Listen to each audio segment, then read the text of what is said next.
Elle s'appelle Shina Donia, elle est coach en images, maman de 4 enfants, consultante en communication, blogueuse.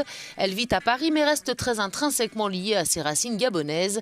Une femme, vous l'aurez compris, à la vie bien remplie mais qui a trouvé le temps d'écrire une bande dessinée.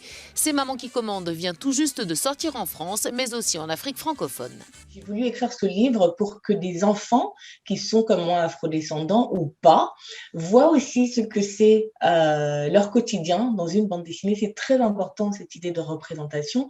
Je voulais aussi honorer les mamans africaines qui sont souvent caricaturées quand elles sont montrées à la télé, en boubou, toujours énervées, pas forcément dans leur diversité. Et je voulais montrer qu'il n'y a pas une seule façon d'être une maman noire, et on ne vit pas toutes au pays. Parfois, on vit notre village séparé, ce qui est mon cas avec mes enfants.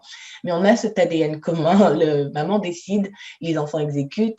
Dans sa BD, Shina Donia met en avant l'influence de ses origines gabonaises sur la parentalité et l'éducation, enrichissant sa réflexion de sa vie en France. Femme de dialogue, elle veut aussi que son livre ouvre la voie à des discussions, des moments de partage comme elle en a organisé tout récemment en Côte d'Ivoire et au Sénégal. Ce qu'on a voulu faire pour rendre hommage à ces villes qui ont soutenu ces mamans qui commandent, c'était d'organiser des talks sur la parentalité avec, dans une ville, des papas exclusivement, dans une autre, tantôt des mamans, et d'aborder ensemble, en toute honnêteté, toutes ces choses qu'on aurait voulu savoir avant de devenir parents, en espérant que ces conversations continuent dans nos maisons, continuent via les réseaux sociaux. Ça fait du bien de parler de ces sujets qui sont très souvent tabous, on n'en parle pas.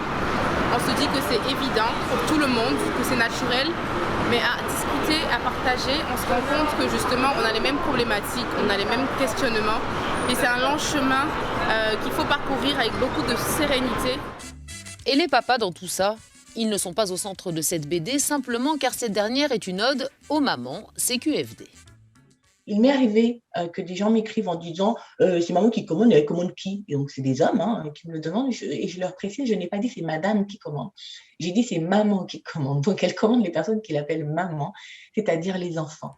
Prochaines étapes, traduire la BD en anglais et l'exporter notamment aux États-Unis, mais aussi en Afrique du Sud, au Nigeria et au Kenya, et bien sûr préparer le tome 2.